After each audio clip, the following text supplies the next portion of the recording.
If you got a good firm hold on a pole, then this part of this trick should go really fast. We need another object now. It's good for practicing generalization skills anyway. An object shouldn't be too heavy and should be of an appropriate size for a dog to hold it. This one is good for B to hold with one leg, or for La to hold it with two legs. For La to hold it with one leg, I would need something thinner, and for B to hold it with both legs, it's easier to have something bigger.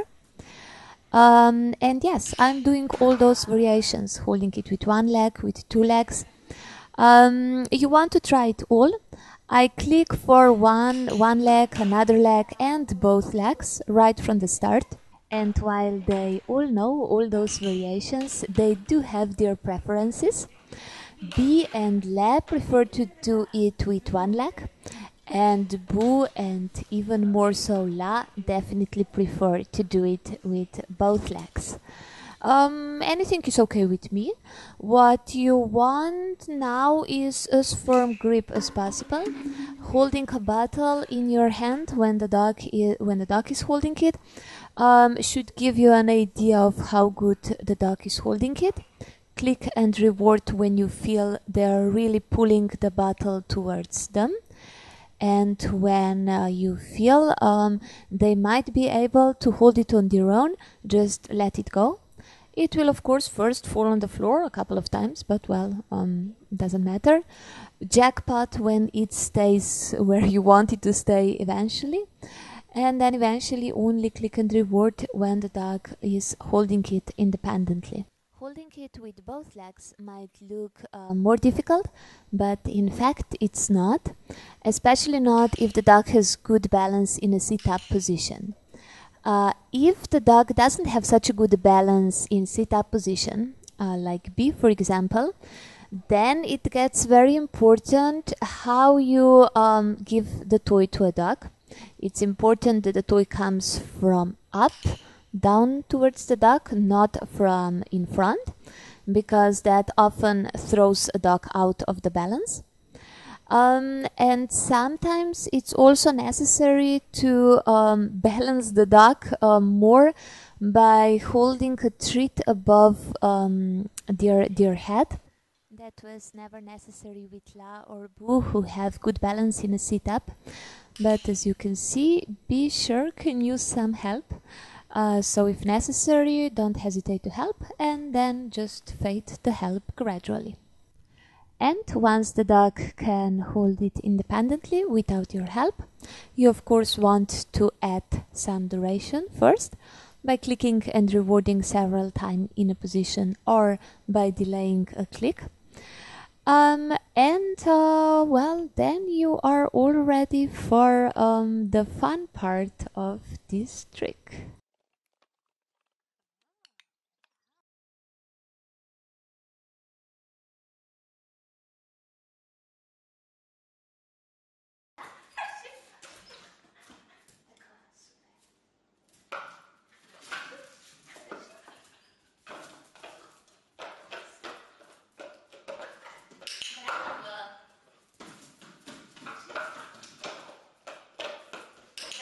And yes, of course, what comes next is the reason why I like teaching this trick so much. And the thing I love the most about this is that this is not just another trick that you can shape. This actually is a kind of a test of thinking skills of your dog. It is interesting to just sit there and observe how soon the dog will get an idea on how to solve that problem of how to get a hold of a bottle that your handler is not passing to you, but that is lying on the floor. It's a kind of intelligence test. And when I first tried it, I was not even sure if the dogs can do that. I was not sure if they can have such an insight into the problem that is in front of them that they will get to the idea that they can pick up the bottle with a muzzle first and then get a hold of it. But as usually, they surprised me with their intelligence. It actually took the longest with La. You can see her trying to get a hold of that bottle here. But even with her, it's right at the beginning that I'm getting this insight. Oh, okay, so now a pull. First a muzzle and now a pull. She has some technical problems, but I think it's partly because of the object. It's too big for her to get a hold of it with one pull.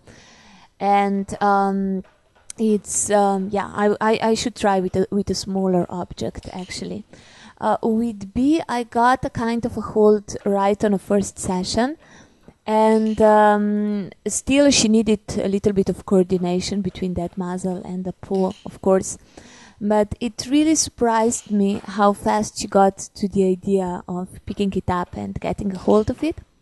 And actually also how fast she mastered a technique of how to pick up an object in order to be able to then get a hold of it, because she does need to pick it up at one end and then under the right angle for a paw to be able to go around.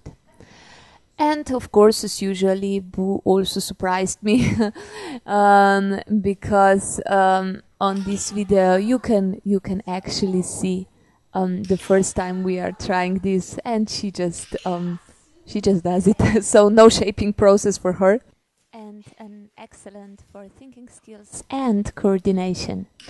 But as I said before, the important part of this trick is this insight into the problem. Coordination you can shape later on, as you can see with La, but the important thing to click is that the first thought in the right direction.